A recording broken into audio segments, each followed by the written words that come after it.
Buonasera a tutti et merci de votre fidélité à Riviste ou mes confrères Jérôme Souzini de RCFM et Guillermo Padovani de Corse Matin. Bonsoir messieurs.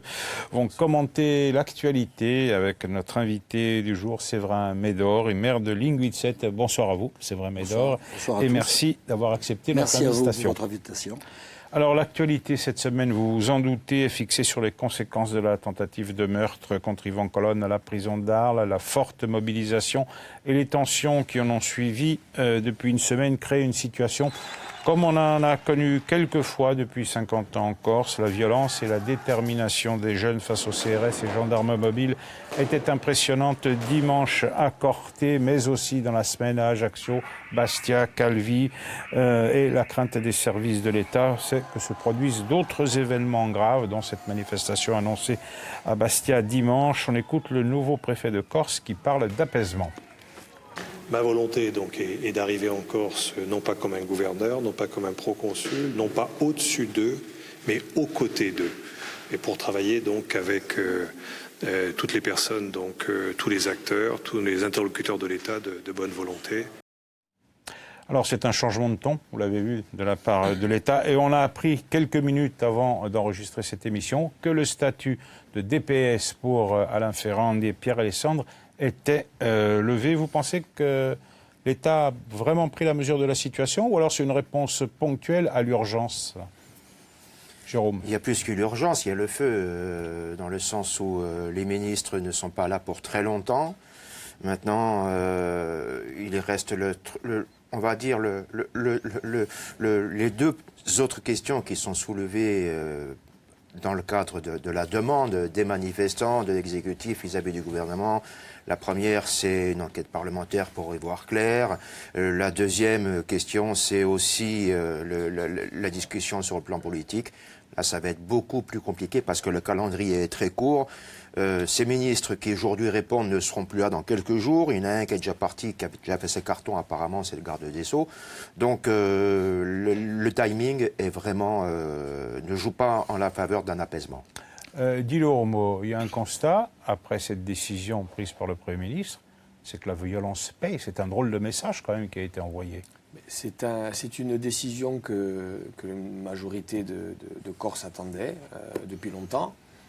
Et il a fallu, c'est le constat que nous faisons tous aujourd'hui, hein, il a fallu de la casse, il a fallu des émeutes, puisque avant-hier soir à Ajaccio, ça a été très mouvementé avec l'incendie, notamment l'incendie partiel, notamment de la façade du palais de justice.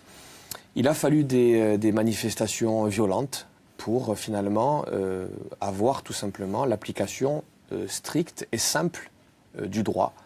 Donc cette levée du statut de DPS était attendue encore une fois.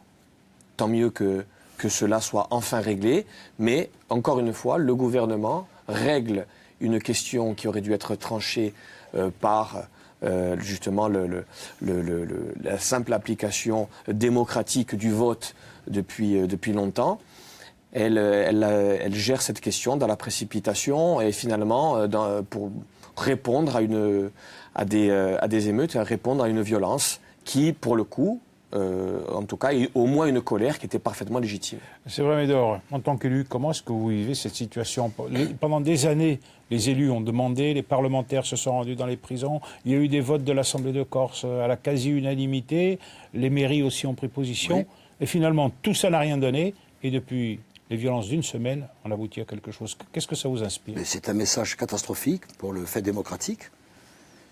D'abord, je suis quand même très heureux que le statut de DPS soit retiré, puisque je le demande en tant que citoyen, je l'ai demandé en tant que maire. Ce message qui est censé apaiser, a priori, à mon avis, ne va pas être suffisant. Il faut maintenant aller plus loin, retirer l'appel contre la libération de M. Ferrand, qui pourrait donc arriver dans les 10 jours, si peu ou prou, hein. Le comportement du gouvernement dans cette affaire ne se plaide pas, à mon avis, puisqu'il réagit, comme vient de le dire M. Padovani, à la pression de la jeunesse. M. Macron a supprimé tous les corps intermédiaires. Depuis 5 ans, c'est pas aujourd'hui. C'est pas hier, c'est depuis qu'il est arrivé. Et aujourd'hui, il se retrouve face à la violence et il ne répond qu'à la violence. Ce sont des messages catastrophiques. Gouverner pour réagir sous la violence, c'est l'illusion de gouverner. Voilà ce que je pense. Il y a ce drame qui a été le détonateur, l'agression contre Yvan Colonne, et qui a été le détonateur de cette situation. Mais finalement, est-ce que ce n'est pas le résultat d'une politique de non-dialogue depuis 5 ans Les élus proposent, visiblement, ils sont mis complètement à l'écart. Est-ce que le problème, de fond, il n'est pas là? Et comment est-ce qu'on en sort de ça? Je veux dire, comment on en sort aujourd'hui, c'est difficile, puisque la jeunesse est dans la rue. Hein, la jeunesse, c'est un torrent impétueux qui sort avec une volonté farouche d'en découdre. Et c'est difficile de les faire re-rentrer après à la maison, puisqu'ils ne vont pas se contenter de paroles, de leçons de morale des vieux schnocks que nous sommes aujourd'hui. Et malheureusement, que sont aussi les élus. Ils ont besoin de faits concrets.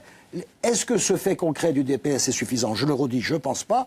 Il va falloir aussi amorcer un dialogue. Il va falloir prendre en considération l'aspiration d'une société tout entière, qu'on soit nationaliste ou pas. C'est mon cas, je ne suis pas. Mais on attend autre chose d'un comportement d'un gouvernement qui, je le rappelle à tous, pendant la campagne de 2017, on avait monsieur Rocard en campagne, à Fouriane, s'est trouvé avec chevènement à l'Élysée. Comment voulez-vous qu'il n'y ait pas, une Maldonne pendant 5 ans? La Maldonne est là. Monsieur Macron. Oui, mais c'était pareil, je veux dire, c'était pas un lapsus. Hein. Voilà, hein, on a eu la politique de M. Chevènement faite par M. Macron dans une verticalité absolument extraordinaire. C'est M. Mitterrand qui attaquait De Gaulle sur le coup d'État permanent. Et M. Macron est allé plus loin dans la verticalité du pouvoir que ne le faisait le général De Gaulle. Donc c'est assez dommage parce que c'est un homme intelligent, brillant. On le voit, il est utile, il fait son travail à l'européen, il fait son pour la Commission européenne, il fait son travail dans le monde, mais avec nous, il a été un peu méprisant, un peu arrogant, et je pense qu'il n'a pas pris la mesure de ce qu'était la réalité de la société corse, psychologiquement. Là aussi, on a vu aussi, pour parler de l'attitude du président Macron, on a vu que finalement, un trait de plume de la part du président suffisait à la levée ou non du statut de DPS. Donc, pendant toutes ces années, on nous a expliqué que la séparation des pouvoirs, ils ont dit beaucoup de l'indépendance de la justice. Bien sûr. Aussi. Nous le savions tous, hein. Nous savions tous comment ça se passait exactement. Ça se passait à l'Élysée, ça se passait avec l'État profond, avec la préfectorale, avec la famille Erignac également. Et là, on a eu en tout cas la démonstration très officielle et très inquiétante finalement qu'un statut de DPS, eh bien, ça se lève simplement d'un trait de plume. Le fait du prince, finalement. On décide de l'avenir, on prend une décision de justice, on décide de l'avenir des gens, on décide de la loi, simplement d'un trait de plume, et c'est plutôt... Même quand ça va dans le bon sens. Et même quand ça va dans le bon sens, mais c'est plutôt... Et heureusement qu'il y a déjà ça, mais ça ne sera pas suffisant. Heureusement. Alors, l'annonce de cette levée de statut de DPS vient peut-être gommer la grosse bêtise du jour précédent ou des jours précédents avec l'annonce de la levée du même statut pour Yvan Colonne. On se demande si là-haut ils ont des cerveaux, je ne vais pas dire des conseillers, mais aux idées. Poga pazzi, non, c'est quelque chose de totalement aberrant. C'est quelque chose de totalement aberrant. Mais il y a une parabole funeste dans cette affaire. La parabole funeste, c'est que le groupe des anonymes, parce qu'on part au départ de cette affaire, on savait qu'un jour ça allait revenir. Tous les 25 ans, la Corse est dans la souffrance, dans la douleur, et on repart sur autre chose. C'est peut-être notre destin. Et il y a donc 23, 24 ans, 25 ans, il y avait ce groupe des anonymes qui avait pour mission de quoi? Qui avait pour idée quoi? Pas seulement, pas forcément d'assassiner un préfet, d'exécuter un préfet, comme cela s'est passé, horriblement d'ailleurs. Mais c'était de dire, on va créer un électrochoc. On va créer un électrochoc avec l'État. On va créer un électrochoc pour que le monde nationaliste se ressaisisse. Et c'est aujourd'hui ce qui se passe, finalement. C'est aujourd'hui ce qui se passe. Sous l'impulsion de la jeunesse, parce qu'on ne peut pas dire forcément... Sous l'impulsion de la jeunesse, mais avec les gens, avec ces hommes-là du commando Erignac au milieu, qui sont le déclencheur, victimes, non volontaires, passifs presque. Mais c'est une parabole incroyable. Parce que là aussi, justement, c'était une façon d'éveiller les consciences. Parce que cette colère dans la rue, évidemment, est dirigée contre l'État, évidemment, elle est en soutien avec Yvan Colonne, avec ce qui s'est passé à la prison d'Arles, mais elle est beaucoup plus large. Elle est dirigée contre l'État, mais elle est aussi dirigée, d'une certaine manière, contre les élus, contre la CDC, contre la majorité nationaliste, que l'on considère impuissante, finalement, face à tout cela. On l'a bien vu, hein, depuis leur élection, depuis l'élection écrasante, eh bien, ils n'avaient abouti strictement à rien, et en une semaine, finalement, avec des violences. Voilà, c'est aussi dirigé contre l'impuissance des élus locaux. Vous le ressentez comme ça, cette espèce de mise à l'écart des élus, alors la majorité territoriale, mais pas seulement, plus globalement, parce que les parlementaires au niveau national n'étaient pas nationalistes. Hein. Je ne parle pas des Corses, hein, je parle... Écoutez, on ressent, il y a eu ce que je ressens, hein, je peux me tromper, c'est qu'au moment des Gilets jaunes, puisqu'on va repartir sur lorsqu'on évite, on supprime les corps intermédiaires, au moment des Gilets jaunes, M. Macron s'est appuyé sur les maires pour essayer de se relancer, puisque la France était complètement déstabilisée, qu'on le veuille ou non. Il y a des gens qui voulaient marcher sur l'Élysée, ils ont mis le feu dans une préfecture, au Puy-en-Velay, je crois, avec des gens dedans. Hein. C'était une violence extrême. Et M. Macron, d'ailleurs, à ce moment-là, avait accordé, je crois, 17 milliards d'euros à la violence. Il avait accordé à la violence. C'est dommage, parce que c'est un homme brillant, intelligent, qui aurait pu amener un monde nouveau à la France. Il est arrivé, à mon avis, avec une vision... à mon avis, il ne connaissait pas l'État profond, il ne connaissait pas la France. Il ne connaît pas la Corse, toujours pas, mais à l'époque, il ne connaissait pas la France. Il a appris à la connaître, il est revenu sur ses premières démarches, à savoir une philosophie anglo-saxonne par rapport... C'est l'économie qui dirige tout. Il avait fait un discours au Bernardin un an après son élection qui était catastrophique du communautarisme. Il a été obligé de revenir après par rapport à la loi séparatisme. Le côté police, justice, c'est quand même son talon d'Achille toujours aujourd'hui, c'est son point faible. C'est peut-être une des raisons qui a fait qu'il ne s'est pas occupé de la situation de la Corse avec le statut de DPS. Peut-être, hein, je ne veux pas avoir de préjugés trop forts, mais en attendant, il a exclu les élus de Corse au moins autant, si ce n'est plus, que les autres élus. Il essaye maintenant de se relancer pour sa campagne électorale en partant à Poissy avec un débat qui était intéressant peut-être, mais préorienté. Et on dirait qu'il n'aime les élus que quand ils lui servent. Voilà ce que je pense de M. Macron. Je crois que quand il est venu en 2018, à San Giuliano, il avait dit qu'il y avait deux sortes d'élus. Je ne sais pas, j'étais pas là. Les grands élus, le grand élu, lui, je sais pas. Le reste après. Je ne sais pas, voilà, je ne me rappelais plus. Je pense que tout le monde est élu par le suffrage universel. Oui, mais à San Giuliano, il y a la station expérimentale, il voulait faire des expérimentations. Alors, en tout cas, au-delà de cette situation ponctuelle, il y a quand même une chose à noter, c'est que les attentats recommencent, ils ne sont pas généralisés. Ils se multiplient. Il y en a eu un dans votre commune, ou deux, quelques semaines auparavant. Lundi, il y a eu à Conques, il y a eu Herbalong, et puis Linguicet. Vous pensez que le retour à la violence clandestine est possible ?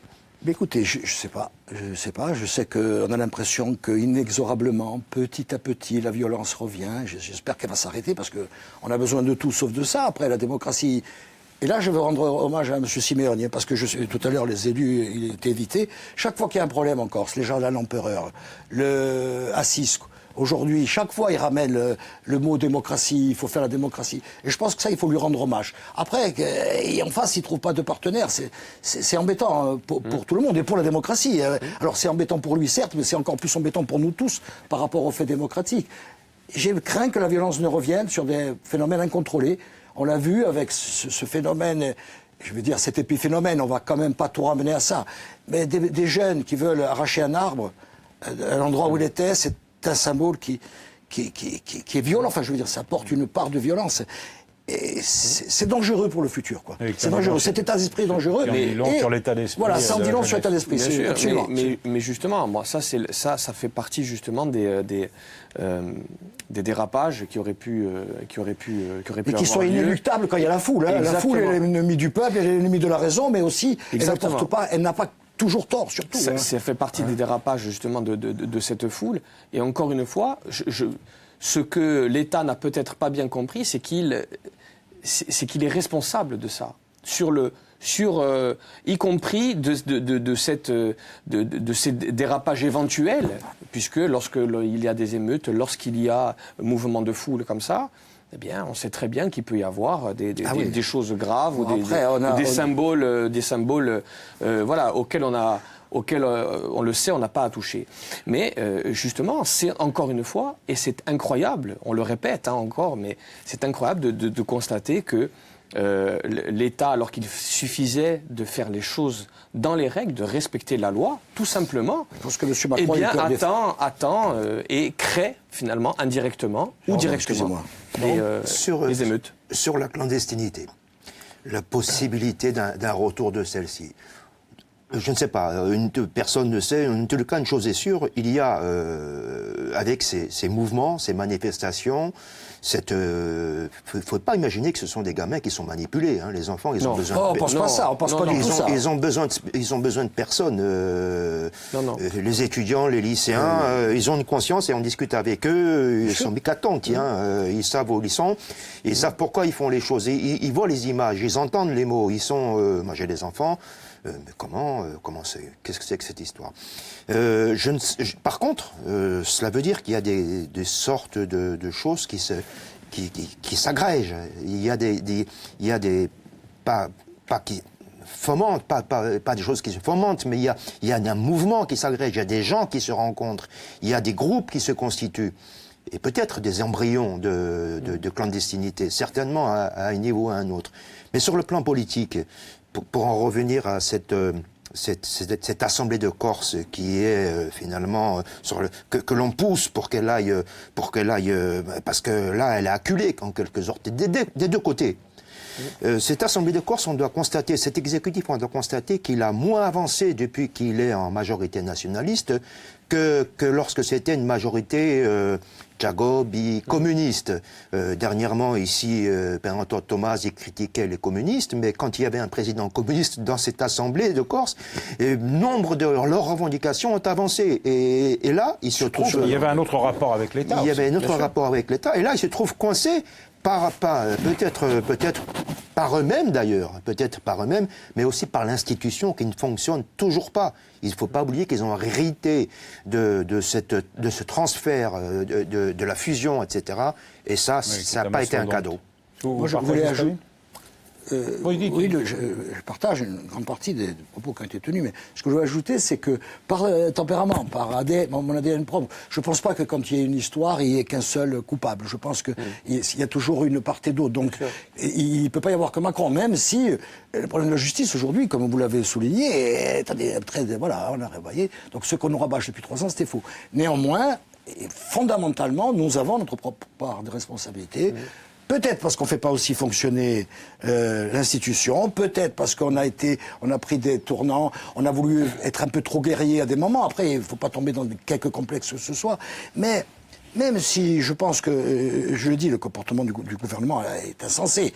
Monsieur Colonne, le lundi soir, quand on voit le tweet d'Emmanuel Mersigné-Pantalacci, qui est mon avocat personnel, qui plus est. Et je veux dire, c'est insensé. Vous ne pouvez même pas comprendre. C'est inquiétant. C'est inquiétant parce que mais si en Emmanuel même temps, on porte notre part de responsabilité en face. Parce que on n'a jamais su trouver les formules, trouver les mots. Alors, quand vous dites de M. Boukine, qui était un grand président, il y avait un autre rapport, il y a ça aussi. Il ne faut pas qu'on l'occulte, qu'il y avait un autre rapport. Et que peut-être aussi vouloir aussi faire trop les guerriers des fois, ça nous a porté tort et que ça amène la jeunesse à se révolter et à prendre en étau la CDC de l'autre côté que M. Macron. Voilà, je pense aussi.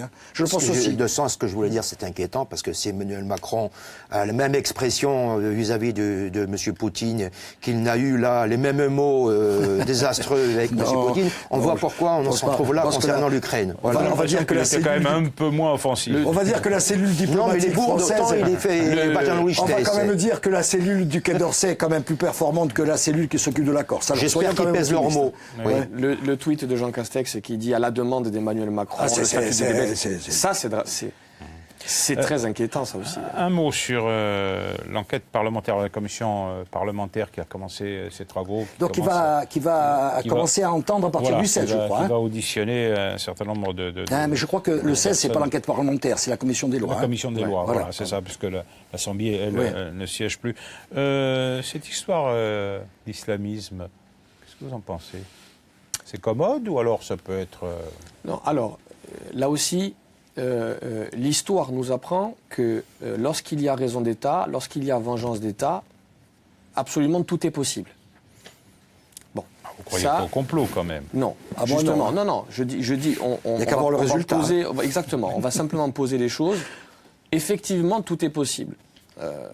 Et l'État, quel qu'il soit, hein, je ne parle pas que de l'État français, je parle l'État, quel qu'il soit, est capable de tout. Maintenant, lorsque l'on regarde ce qui s'est passé, il faut bien être conscient que ces individus, je parle en l'occurrence du djihadiste, n'ont besoin absolument de personne pour être d'une violence extrême. L'individu en question, là aussi, était connu. Pas très équilibré non plus. Pas très équilibré, c'est le moins qu'on puisse dire. Très connu pour une grande violence à l'égard des détenus et également du personnel encadrant. La seule question qu'il faut se poser, elle est, pour l'instant, dans un premier temps, justement administrative. C'est-à-dire, comment se fait-il qu'un djihadiste, qu'un profil tel que le sien ait pu se retrouver en responsabilité d'auxiliaire au sein d'une prison, ce qui est strictement interdit. Donc comment se fait-il qu'il a pu se retrouver dans cette situation? Et encore une fois, la négligence absolue est plutôt à privilégier. Mais à ce moment-là, c'est très grave. Faute administrative, ça veut dire que à minima, ce sont les responsables de la prison qui vont en subir les conséquences. Oui et non, mais cette commission des lois qui va essayer de faire la lumière là-dessus ne pourra pas aller bien loin, dans le sens où ça se passe à l'intérieur d'une prison avec des mots qui ont été tenus. Il faudrait entendre les détenus, les co-détenus pour comprendre réellement ce qui se passe. Ils ne le feront pas. À moins qu'ils aillent en prison, ils ont la possibilité, ils le font. Il y a un député communiste qui est allé hier. En l'occurrence, ils auraient déjà dû au moins suspendre le directeur, ou au moins suspendre des surveillants, bon, visiblement pour l'instant, même de façon provisoire. Quoi qu'il en soit, il y aura un avant, de façon provisoire. Il y aura un avant en ce qui concerne le régime carcéral, il y aura un avant et un après cette malheureuse affaire. Moi, je suis d'accord avec M. Padovan. C'est censé que ce monsieur travaillait. C'est pas question d'être inhumain. Et djihadiste, il a le droit aussi de changer d'avis. Il a le droit. Il a attaqué une infirmière. Là, pour le coup, c'était pas du tout le cas. Hein. Non, mais en plus, il avait attaqué une infirmière déjà. Il y a 14 condamnations pour. Oui, donc en prison, il avait déjà attaqué une infirmière. Donc, comment on peut donner la possibilité à quelqu'un de travailler après ça? Donc de circuler librement. Bon, après, moi, je ne crois pas du tout au complot. Je veux dire, il n'y a qu'à voir le résultat. Non, mais bien sûr. La phrase de Rocard, je ne la connais plus, le complot et la connerie. De la connerie. Voilà, non, il n'y a pas du complot, mais il y a du politique. Parce que quand on gère mal ces djihadistes en prison et qu'on ne veut pas gérer les nationalistes qui sont aussi en prison, c'est du politique. Non, mais c'est d'accord. Mais je veux dire, on parle d'un point précis. On parle d'un point. Vous avez raison en général, mais la question était sur le point précis de ce djihadiste. Et là aussi, ce qui est dramatique, c'est que 8 minutes et les différents avocats avaient alerté sur la dangerosité, justement sur les menaces dont faisaient l'objet les détenus corses de la part justement de certains djihadistes, de certains radicalisés. Voilà, le destin est cruel. Hein. Dimanche prochain, il y a une manifestation à Bastia. Il faut craindre cette manifestation. Écoutez, je pense que oui. Hélas, je pense que oui. Et il y a eu beaucoup de monde à la manifestation à Corté, beaucoup plus que les 4000 annoncés par les services de l'État. Bien sûr. Et je ne sais pas le monde qu'il y aura à Bastia, mais c'est à craindre. Oui. C'est dommage, mais après, comme on l'a dit en début d'émission, si c'est la violence qui paie, hélas, je dis bien hélas, hein, je suis absolument contre. Et qui va empêcher des lycéens d'obtenir encore quelque chose, entre guillemets? J'espère qu'il n'y en aura pas, j'espère qu'il n'y en aura pas. Là aussi, bon, il faut espérer qu'il n'y en ait pas, il faut espérer une mobilisation dans le calme, mais je pense que les jeunes, de par leur action, encore une fois, critiquent directement le manque peut-être de détermination affiché peut-être par les élus, ou en tout cas le manque d'action. On a parlé pendant longtemps de désobéissance civile, mais de ce genre de petites actions pacifiques qui montrent le mécontentement lorsque démocratiquement on n'est pas entendu. Jérôme Souvine, c'est vous qui conclurez cette émission. Ah, c'est gentil. On rentre dans un cycle Il y a une contestation. s'il n'y a pas une discussion politique à terme. Il y a une contestation globale de la part de cette jeunesse, de la société, comme elle fonctionne. Ces jeunes, on leur dit en plus aujourd'hui, vous n'êtes pas encore rentré dans le monde du travail, que vous allez travailler plus que vos parents. Et ils ont été mis sous coupe pendant 2 ans, sous pression pendant 2 ans. Ils ne pouvaient pas aller en boîte, pas boire un coup, etc. Il y a une contestation globale de la jeunesse sur la société, non seulement sur le fonctionnement de la société corse.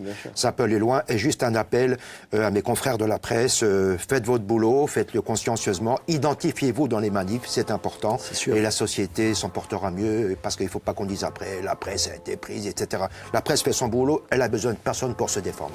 Eh bien, Jérôme Souzy, nous resterons là sur ces sages paroles pour aujourd'hui. Merci. Je vous en prie, merci à vous. Merci. D'avoir participé à cette émission, messieurs, chers confrères et amis. Merci à vous, Sigon Pie Cusirivista, a settimana che bene ritrovare da Liste Sabiacciu, scherzoso Pier Simon Poli. Buona settimana, buonasera a tutti.